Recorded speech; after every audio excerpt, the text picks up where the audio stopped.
Assalamualaikum warahmatullahi wabarakatuh. Perkenalkan, nama saya Syahrul Ramadika dari Universitas Buana Perjuangan Karawang, Fakultas Teknik.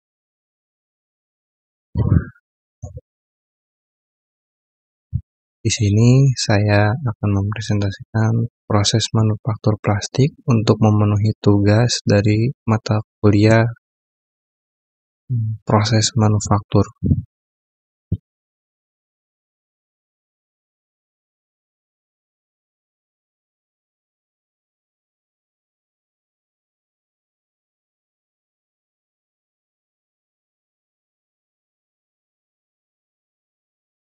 Sebelum masuk ke prosesnya, di sini ada pengertiannya terlebih dahulu, yang dimana proses manufaktur plastik melibatkan serangkaian langkah untuk mengubah bahan baku plastik menjadi produk jadi. Proses ini melibatkan beberapa tahap, termasuk persiapan bahan baku, pencampuran, pembentukan, pendinginan, dan penyelesaian produk akhir, atau juga bisa disebut dengan finishing. Setiap tahap memiliki peran penting dalam menghasilkan produk plastik yang berkualitas.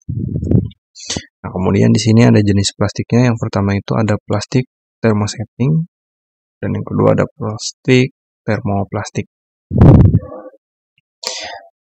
Plastik thermosetting itu adalah plastik yang dalam proses pembentukannya memerlukan panas untuk menggunakan bahan plastiknya, dan dengan menambahkan unsur kimia tertentu akan menimbulkan perubahan kimiawi atau juga yang disebut dengan polimerisasi. Sesudah itu plastik mengeras dan tidak akan menjadi lunak walaupun dipanaskan kembali. Kemudian ada plastik termoplastik. Plastik termoplastik adalah plastik yang akan menjadi lunak bila menerima pemanasan dan menjadi keras bila suhu turun kembali. Karena itu, termoplastik mudah dibentuk dan dapat didaur ulang beberapa kali dan melakukan pemanasan setiap kali membentuknya. Kemudian apa sih perbedaannya? Nah, di sini ada perbedaan plastik thermosetting dengan plastik termoplastik. Dari plastik thermosetting itu tidak dapat didaur ulang, sedangkan dari termoplastik dapat didaur ulang. Kemudian dari thermosetting reaksi pengerasan cepat karena tidak dapat didaur ulang. Sedangkan dari termoplastik itu pengerasannya lambat karena dia memerlukan waktu karena plastik tersebut dapat didaur ulang. Kemudian dipasarkan dalam bentuk cairan atau campuran yang terpolimerisasi sebagian. Sedangkan dari plastik termoplastik dipasarkan dalam bentuk butiran dan dicampur dalam keadaan padat. Kemudian kita masuk ke langkah-langkah proses manufaktur plastiknya. Yang pertama itu ada persiapan bahan baku, kemudian ada pencampuran, kemudian ada pembentukan atau pencetakan, kemudian ada pendinginan, yang terakhir ada penyelesaian produk akhir atau finishing. Di sini ada persiapan bahan baku. Tahap pertama dalam proses manufaktur plastik adalah persiapan bahan baku. Bahan baku plastik dapat berupa polimer dalam bentuk serbuk, butiran, atau cair. Bahan baku ini kemudian dipersiapkan dengan membersihkan dan mengeringkannya agar siap untuk tahap berikutnya. Kemudian di sini ada tahap pencampuran. Setelah bahan baku dipersiapkan, langkah selanjutnya adalah pencampuran. Bahan baku plastik seringkali dicampur dengan bahan tambahan seperti pewarna, pengisi, atau bahan penguat untuk meningkatkan sifat fisik dan estetika produk plastik. Pencampuran ini dilakukan dengan menggunakan mesin pencampur khusus yang menggabungkan bahan-bahan tersebut secara merata. Kemudian di sini ada pembentukan atau pencetakan. Setelah pencampuran, bahan plastik yang sudah dicampur kemudian dibentuk menjadi bentuk yang diinginkan. Ada beberapa metode pembentukan yang umum digunakan dalam proses manufaktur plastik, seperti cetakan injeksi, cetakan ekstrusi, cetakan pengecoran, dan cetakan vakum, dan masih banyak lagi. Kemudian metode yang digunakan tergantung pada jenis produk plastik yang akan dibuat.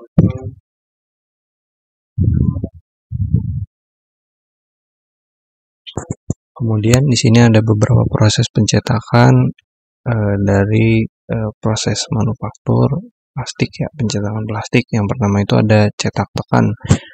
Cetak tekan ini cetakan logamnya itu dipanaskan dari 120 hingga 205 derajat Celcius sesuai dengan kebutuhannya. Kemudian bahan dalam bentuk serbuk atau prabentuknya dimasukkan ke dalam cetakan sehingga bahan menjadi lunak. Kemudian cetakan ditutup dengan plunyer atau penutupnya ya, dan ditekan 0,7 sampai 55 MPa sesuai dengan kebutuhan dan dari bahan yang digunakannya. Kemudian bahan mengalir mengisi rongga cetak menyesuaikan dari tutup dan bahan cetakannya. Kemudian setelah dilakukan proses-proses tersebut ya, bahan akan mengeras, kemudian produk jadi. Kemudian di sini ada proses cetak transfer, yang dimana bahan dalam bentuk serbuk atau pembentuk dimasukkan ke ruang pemanas di atas rongga cetakan dan ditekan.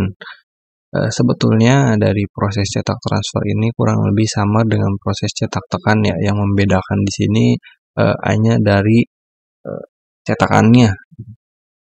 Karena kalau dari cetak transfer ini bisa dilihat dari gambarnya itu dia ditekan dengan penekan yang dimana dia sudah ada panasnya, kemudian ketika ditekan itu dia akan menjadi cair ya, dan bisa diinjeksikan ke rongga cetakan ya gitu. Nah di sini langkah-langkahnya bahan mengalami plastisasi akibat panas dan tekanan yang tadi saya jelaskan. Kemudian setelah menjadi cair, kemudian diinjeksikan ke dalam rongga cetakan. Diinjeksikan ini sama dengan dialirkan atau dimasukkan gitu ya, kurang lebihnya seperti itu. Kemudian ada proses cetak injeksi bahan termoplastik. Bahan cetak dimasukkan ke ruang pengumpan dengan gaya gravitasi. Bahan masuk ke ruang pemanas setelah melalui alat pengukur. Akibat pemanasan dari 120 hingga 260 derajat Celcius, bahan mengalami plastisasi dan kemudian diinjeksikan ke dalam cetakan tertutup dengan tekanan cukup besar, sekitar 200 MPa ya tekanannya. Kemudian produk cetak mengeras di bawah pengaruh pendinginan air. Ya. Produk cetak mengeras di bawah pengaruh pendinginan air, kemudian penekan ditarik dan produk dikeluarkan. Ya dapat dilihat dari gambar di sini ya, dari bahan termoplastik itu dimasukkan ke pengumpan, kemudian dia turun dengan gaya gravitasi yang masuk ke ruang pemanas setelah melalui alat pengukur. Jadi diukur, tujuan alat pengukur ini untuk mengukur berapa sih bahan yang akan dicetakin yang diperlukan atau berapa gram gitu lebih tepatnya. Kemudian setelah masuk ke pengukuran, kemudian masuk ke bagian ruang pemanasan. Setelah dipanaskan dan bahan menjadi cair, ditekan kayak sebesar tekanannya kurang lebih 200 MPa, sama seperti tadi yang proses cetak transfer, kurang lebih prosesnya sama seperti ini ya. Yang membedakan di sini itu ada injeksinya. Kemudian ada proses cetak injeksi bahan termosetting. Kalau tadi bahan termoplastik, sekarang ada bahan termosetting yang mana bahan cetak dimasukkan ke dalam pengumpan kurang lebih dengan gaya gravitasi. Bahan masuk ke dalam tabung dan didorong ke depan oleh ulir yang berputar sekaligus dipanaskan. Akibat pemanasan, bahan di depan ulir mengalami plastisisasi dan masih tertahan oleh Plunyer sampai jumlah bahan tertentu. Plunyer turun dan ulir memaksa bahan memasuki ruang transfer. Kemudian bahan ditekan memasuki ruang cetakan. Kemudian bahan mengalami pengerasan dan produk jadi.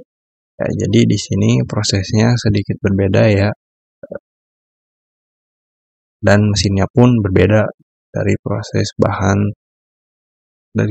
cetak injeksi bahan termosetting dengan bahan termoplastik.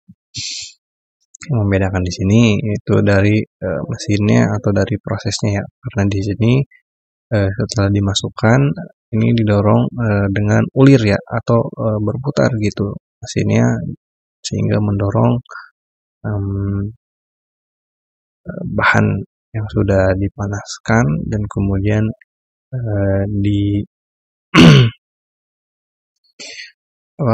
didorong hingga produknya jadi. Kemudian di sini ada proses cetak tiup, di mana makanya itu bahan plastiknya itu dari Parkinson dimasukkan melalui hopper, kemudian dieksekusi secara cepat hingga keluar dari ruang mesin. Pada waktu cetakan ditutup, Parkinson terpotong dan akibat tekanan udara bahan tertekan ke permukaan cetakan.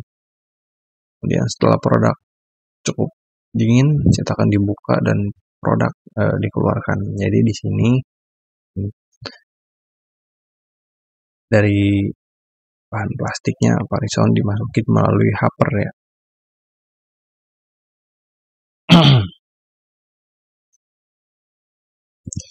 Kemudian setelah dimasukkan bahannya itu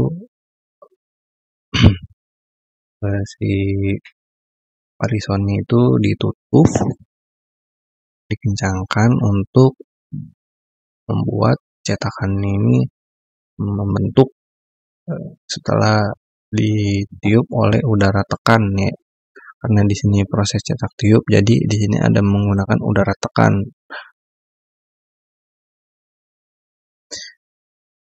Kemudian di sini ada pendinginan ya. Setelah pembentukan, produk plastik perlu didinginkan agar dapat mengeras dan mempertahankan bentuknya.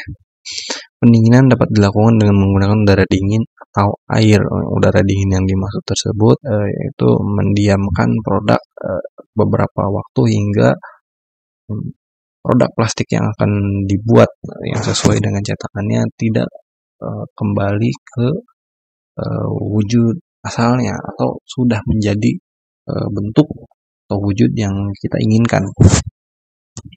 Kemudian proses pendinginan yang tepat sangat penting untuk menghindari deformasi atau cacat pada produk plastik. Kemudian di sini ada tahap terakhir, yaitu penyelesaian produk akhir atau juga bisa disebut dengan finishing ya, yang kita kenal. Setelah produk plastik didinginkan, tahap terakhir adalah penyelesaian produk akhir.